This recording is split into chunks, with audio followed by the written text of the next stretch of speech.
Então vamos lá, os mandamentos na ordem. Primeiro deles, não terás outros deuses diante de mim. Segundo, não farás para ti imagem ou escultura. Terceiro, não tomarás o nome do teu Deus em vão. Quarto, lembra-te do dia de sábado para santificá-lo. Quinto, honra teu pai e tua mãe. Sexto, não matarás. Sétimo, não adulterarás. Oitavo, da semana passada, não furtarás. E hoje, nono mandamento, não darás falso testemunho contra o teu próximo. Não darás falso testemunho contra o teu próximo é o nosso tema de hoje e é mais um dos que a gente vai ver o quanto nós somos ágeis, o quanto nós somos rápidos em muitas vezes infringir ou quebrar este nono mandamento. Então vamos começando. Deixa eu só desativar aqui, depois a gente volta, como normalmente a gente faz. O início do capítulo do Kevin DeYoung, o livro Os 10 Mandamentos, onde a gente está baseando as nossas reflexões durante essas semanas, no início do capítulo ele faz uma consideração bem interessante que eu já vou trazer para nós qual foi, não em muitos detalhes, mas uma síntese disso, mas ele vai trazer um trecho de 1 Reis, capítulo que está lá em 1 Reis, capítulo 21, se segue um pouquinho o desfecho da história nos capítulos seguintes, mas onde a história é narrada é em 1 Reis 21, em que a gente vê a história da vinha de Nabote, a história de Nabote, Acabe e Jezabel. E essa é uma história que ilustra os dois últimos mandamentos de uma forma extrema, que são o falso testemunho e a cobiça. Qual é a história? Depois você lê lá em 1 Reis 21 com detalhes. Aqui eu vou dar uma síntese só para vocês. Acabe queria uma vinha que pertencia a Nabote. Mas o Nabote se recusou a entregar essa vinha para Acabe. E por isso, Acabe volta para casa arrasado e Jezabel, percebendo o que estava acontecendo, que ele estava aborrecido, diz para ele, não, vamos fazer alguma coisa. É essa vinha que você quer? Você vai ter essa vinha. E juntos eles traçaram um plano. Eles ofereceram uma festa e colocaram Nabote no centro das atenções dessa festa.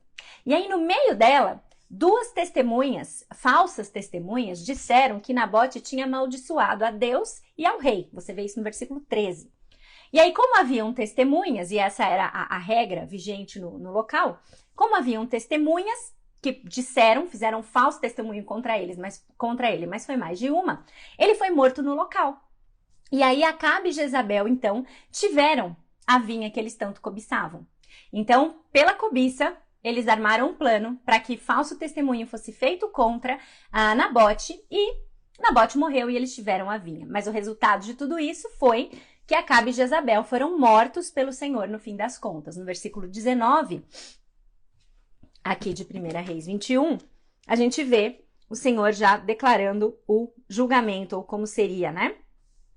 Então veio a palavra do Senhor a Elias e disse, vai encontrar-se com Acabe, o rei de Israel, que reina em Samaria. Agora ele está na vinha de Nabote para tomar posse dela. Diga-lhe que assim diz o Senhor, você assassinou um homem e ainda se apossou da sua propriedade? E acrescente, assim diz o Senhor, no local onde os cães lamberam o sangue de Nabote, lamberão também o seu sangue. Isso mesmo, o seu sangue. Então Deus não deixa passar impune esse pecado, que inclusive tem o não assassinarás colocado aqui também, né? Porque ele acaba sendo culpado pela morte de Nabote por conta da sua cobiça, que levou ao falso testemunho e a tantas outras coisas. Mas então o que a gente vê aqui? Falso testemunho e cobiça. Mandamentos transgredidos e a morte como consequência. E aí, nesse sentido, o Kevin DeYoung faz toda uma introdução no capítulo, dizendo, inclusive, que cada um dos 10 mandamentos foi desobedecido de forma extrema nos primeiros livros da Bíblia, resultando em morte. E ele diz, inclusive, que isso foi feito quase que na ordem. Não na ordem da nossa Bíblia, mas quase todos eles ordenados de forma como a Bíblia judaica era ordenada. Então, por exemplo, em Gênesis, a gente vê o primeiro mandamento transgredido de uma forma extrema, que resultou em morte, inclusive na chegada do pecado ao mundo. Não terás outros deuses além de mim. Adão deseja tornar-se como ele, né? Tendo conhecimento, né? Adão e Eva, e com isso essa infração resulta no mundo caído em que nós vivemos hoje. Em Êxodo, quando a gente pensa em Êxodo e o segundo mandamento, não farás para ti imagem e escultura, não tem como não vir o bezerro de ouro e todos os desdobramentos dessa adoração a ídolos, que a gente inclusive falou quando estudou o segundo mandamento. E por aí vai. Um por um, a gente vai vendo nos livros da Bíblia exemplos extremos dessa infração, e o ponto para se considerar, juntando todos eles, que eu acho que é o mais importante para nós aqui, é o seguinte: Deus trata com seriedade a obediência a cada um dos 10 mandamentos. E aqui, no 9º mandamento, não é diferente. Quando a gente lê o 9º mandamento, não dirás falso testemunho contra o teu próximo, a aplicação é óbvia numa primeira e rápida olhada. Você fala, bom, falso testemunho, mentira, não pode mentir. E realmente, aqui não tem assim muita pegadinha. A essência do mandamento, ela é essa. A gente não pode mentir. Mas a forma como ele foi escrito, não dirás falso testemunho contra o teu próximo, ela se enquadra especificamente no contexto de um tribunal. As testemunhas no mundo antigo, elas eram muito importantes. Ainda são, na verdade, né? Elas ainda são fundamentais. Mas hoje a gente tem outras fontes de evidência. Mas na época eram as testemunhas oculares. Eram as testemunhas. Se alguém acusasse alguém de alguma coisa e outra pessoa concordasse com essa acusação, a vida do acusado poderia estar em risco. Ou seja, você ser testemunha de algo e testemunhar sobre algo era uma coisa muito séria. Veja lá em Deuteronômio, capítulo 17, versículo 6.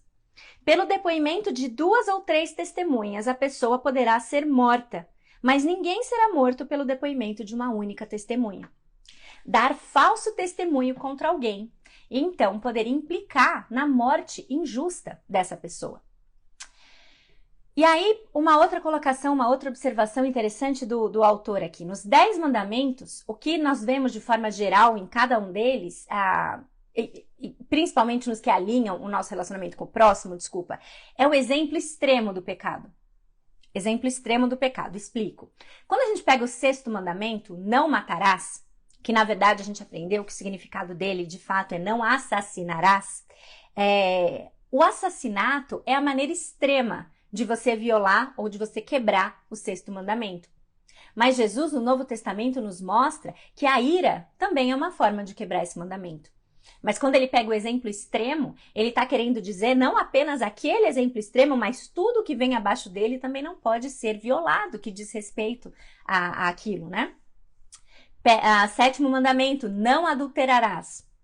O adultério concretizado, sem dúvida, é a pior forma de você quebrar ou infringir o 7º mandamento. Mas Jesus nos diz que se nós olharmos para alguém com intenção impura, nós já violamos o 7º mandamento. E aqui, com o 9º mandamento, dar falso testemunho no tribunal é a violação extrema desse mandamento, já que a vida de alguém poderia ser ou pode ser eliminada por causa da nossa falsidade. Por isso ele é tão sério e por isso é tão importante nós considerarmos. Mas, como eu disse, não é só a violação extrema que a gente deve considerar ao observar os mandamentos. O 9º mandamento, ele diz respeito a todo tipo de mentira. Todo tipo de mentira. Deus se importa com a justiça. E Deus se importa profundamente com a justiça verbal. As mentiras, elas são muito perigosas, elas são muito danosas. Não existe aquilo que a nossa cultura chama de mentirinha branca.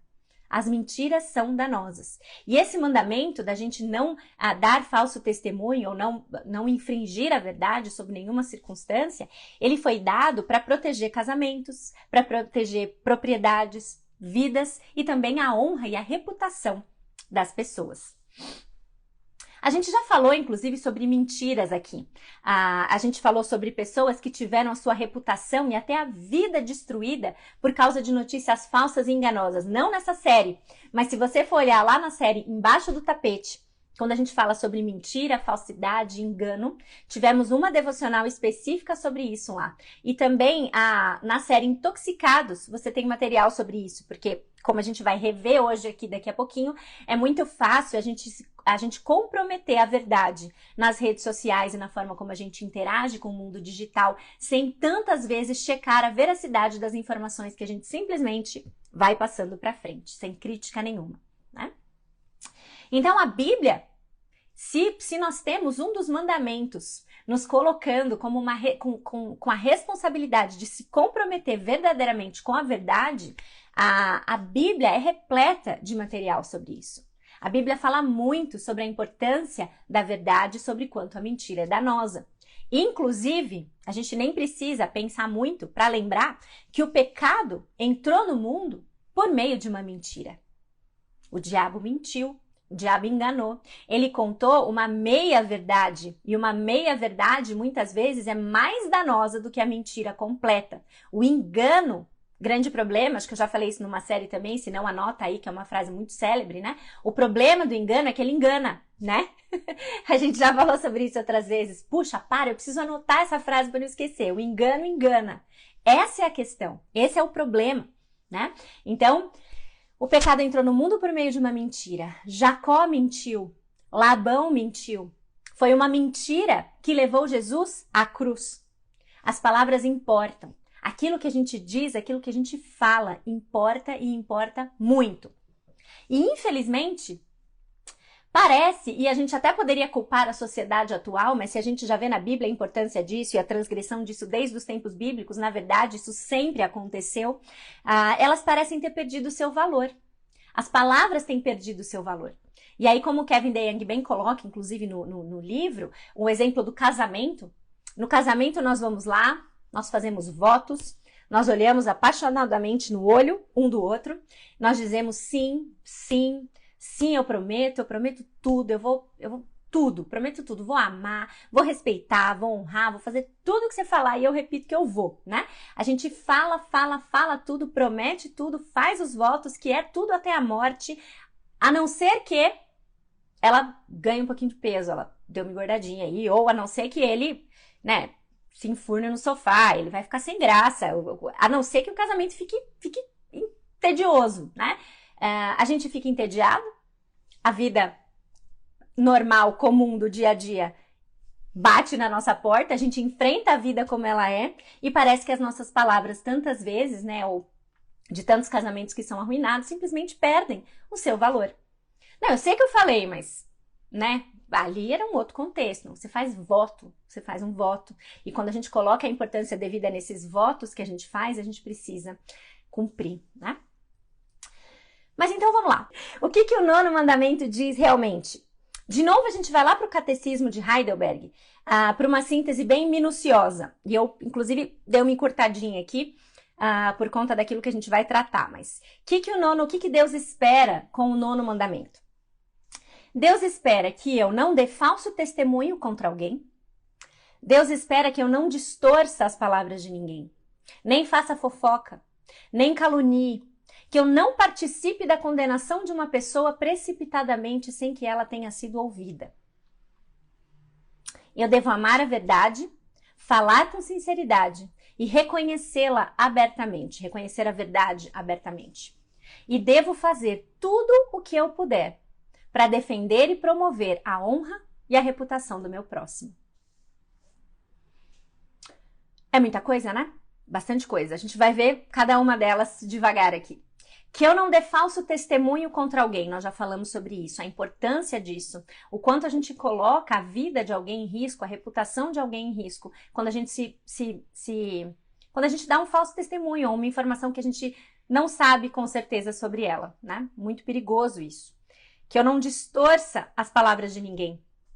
E essa aqui é tão fácil de fazer, né?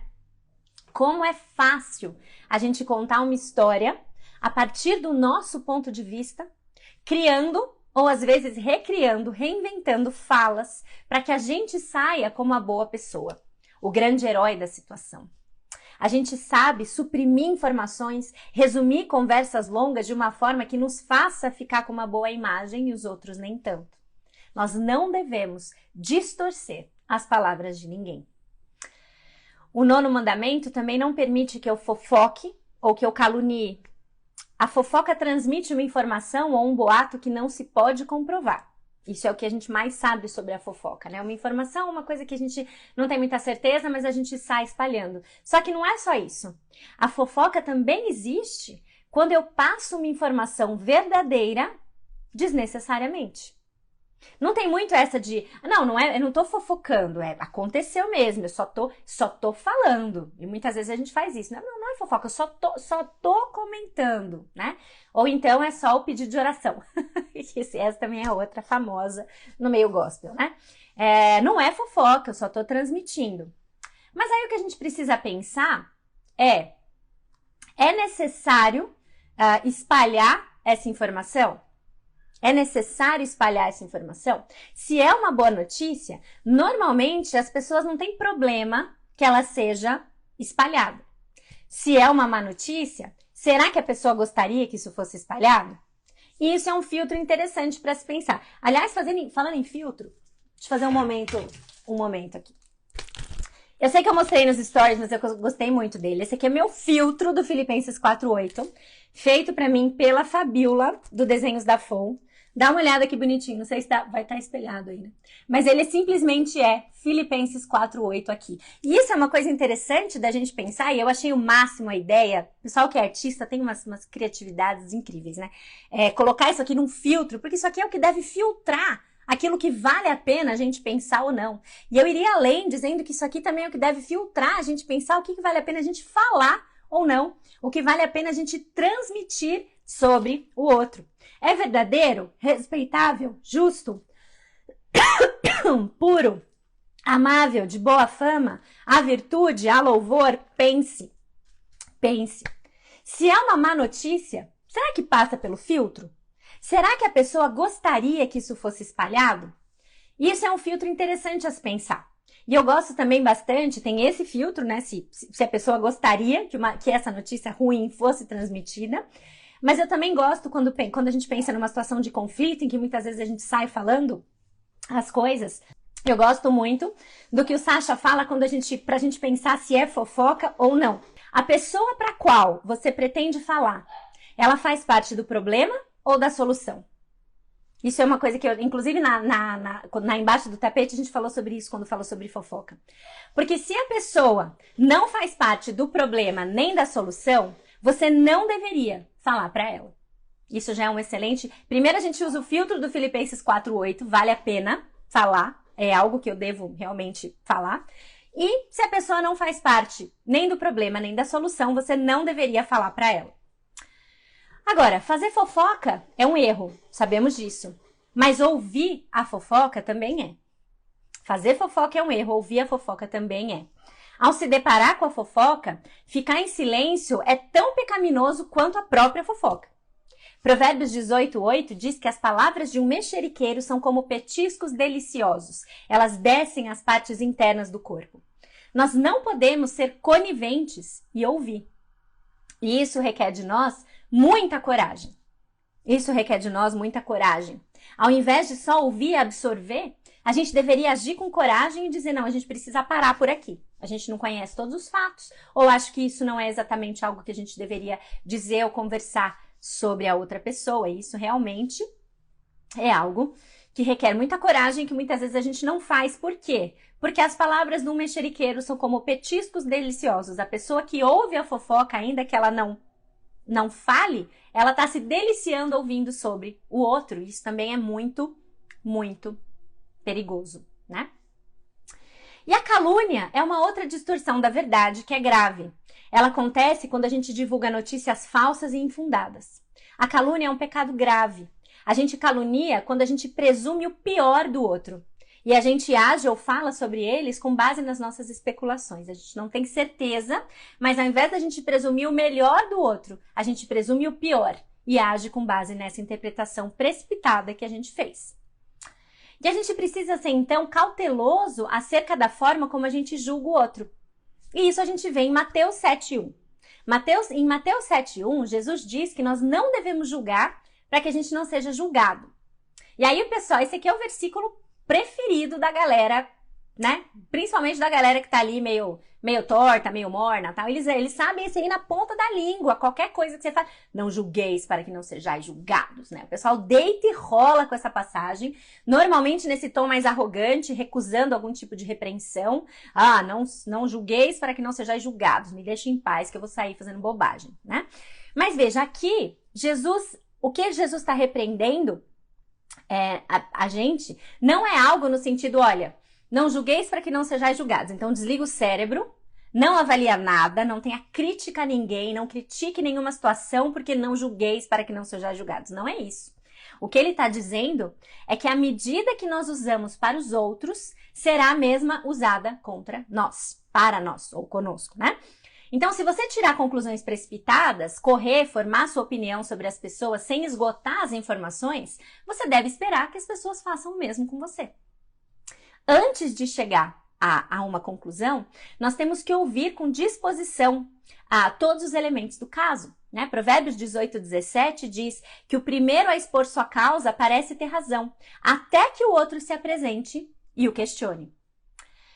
Então, qual é o nosso desafio? Nosso desafio, então, passa a ser não julgar sem causa, né? E termos a expectativa, esse é o segundo e talvez o principal desafio, termos a expectativa de que as pessoas acabem sendo melhores do que nós pensamos, ou seja, presumir o melhor do outro. Presumir o melhor do outro. E isso na era digital, gente, vocês sabem até, já falei isso no começo, né? Rendeu mais de um episódio, mais de uma vez a gente falou sobre isso na série Intoxicados, que trata sobre os problemas que nós temos enfrentado no uso excessivo do celular, né? Nós somos rápidos demais em julgar. A gente é rápido demais em sair repostando, retweetando coisa, copiando coisa, que a gente nem sequer sabe se é verdade. Tanto sobre os outros, como também sobre qualquer outra coisa que você queira preencher a lacuna aí. A gente nem sabe se foi a pessoa mesmo que falou. Hoje em dia, qualquer pessoa faz um meme, coloca uma frase dela mesma e coloca lá embaixo Albert Einstein, e o pessoal sai, olha o que o Einstein falou, olha, o Einstein previu a pandemia, olha aqui, né?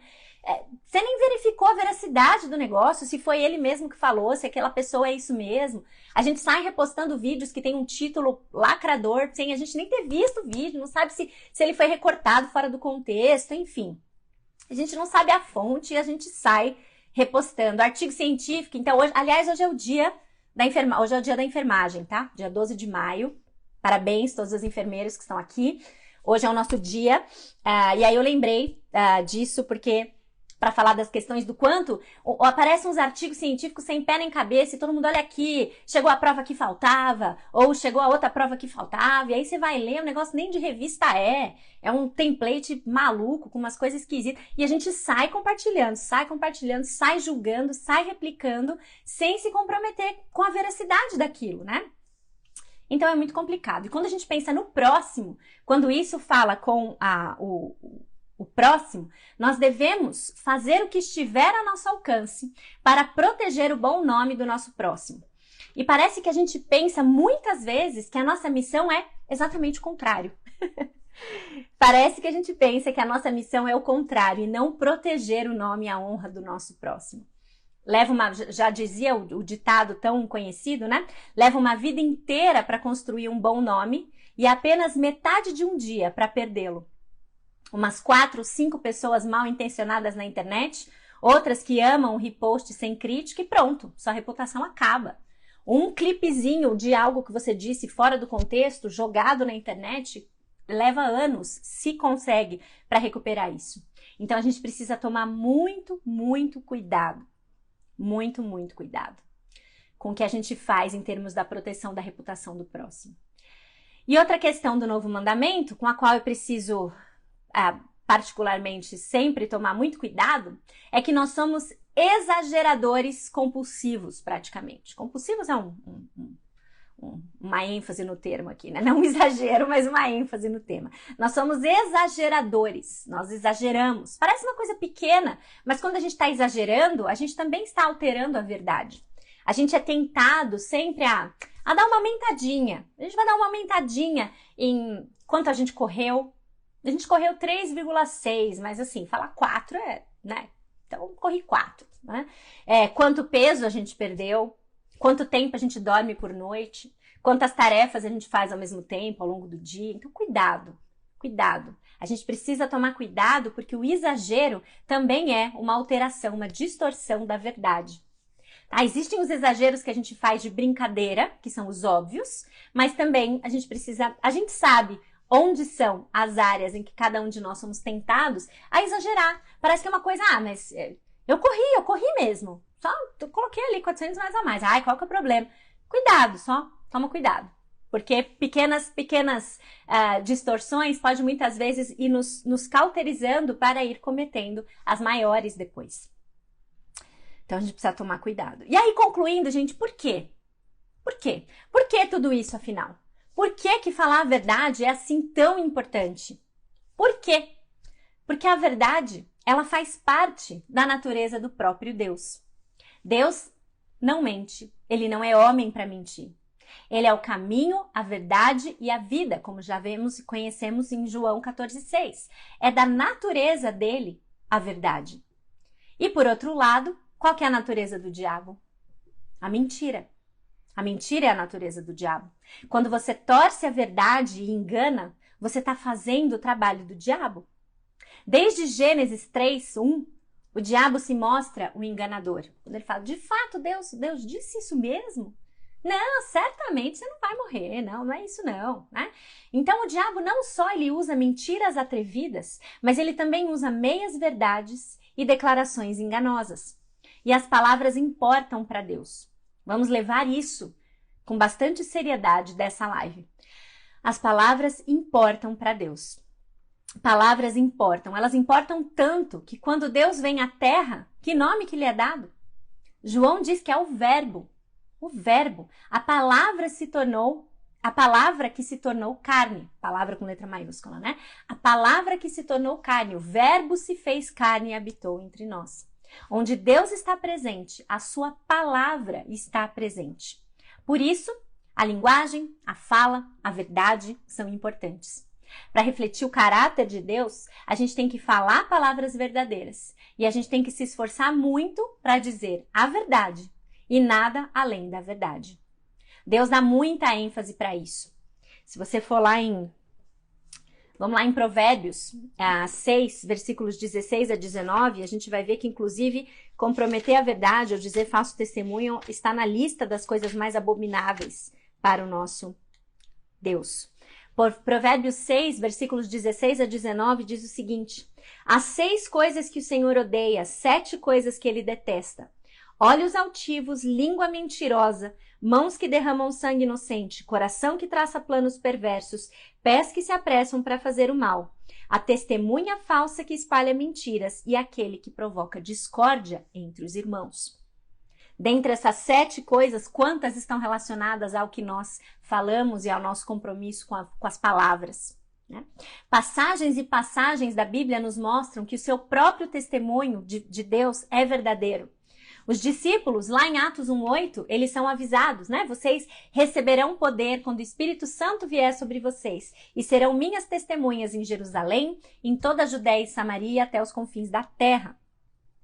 Poucas coisas são tão importantes para nós quanto vivermos como testemunhas fiéis. As nossas palavras devem ser confiáveis em todo momento. Nossas palavras devem ser confiáveis em todo momento. E eu falo bastante isso aqui em casa com as crianças, principalmente. A gente não pode mentir um para o outro aqui. Ou a gente não vai saber quando que dá para confiar. Uma vez que a mentira é estabelecida, colocada, depois que garantia a gente tem que o outro está falando a verdade? Né? Então, tenho trabalhado desde cedo isso com as crianças.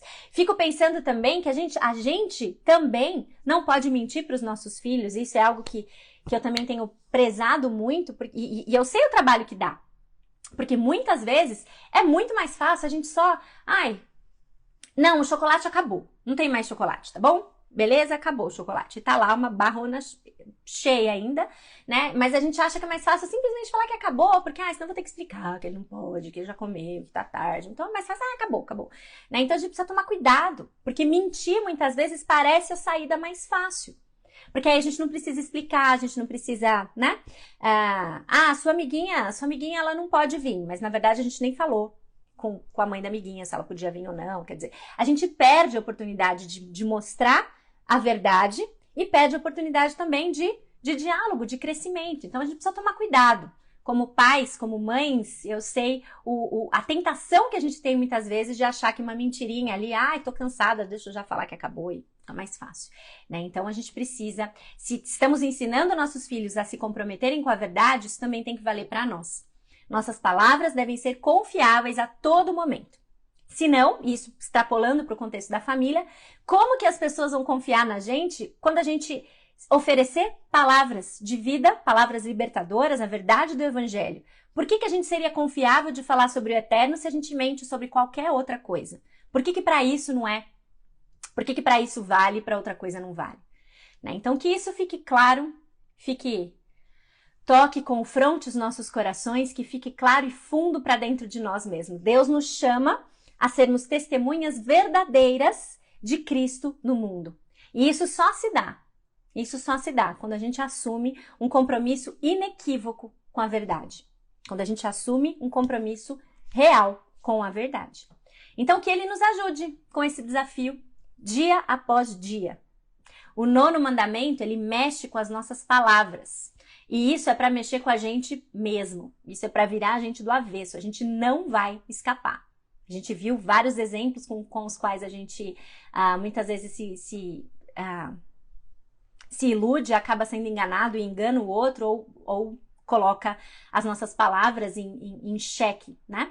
Mas graças a Deus, Jesus Cristo se fez sacrifício por nós, pagou o preço da nossa mentira, do nosso engano, da nossa fofoca, calúnia, das fake news que a gente espalha por aí sem crivo de nada, pagou o preço do nosso exagero na cruz.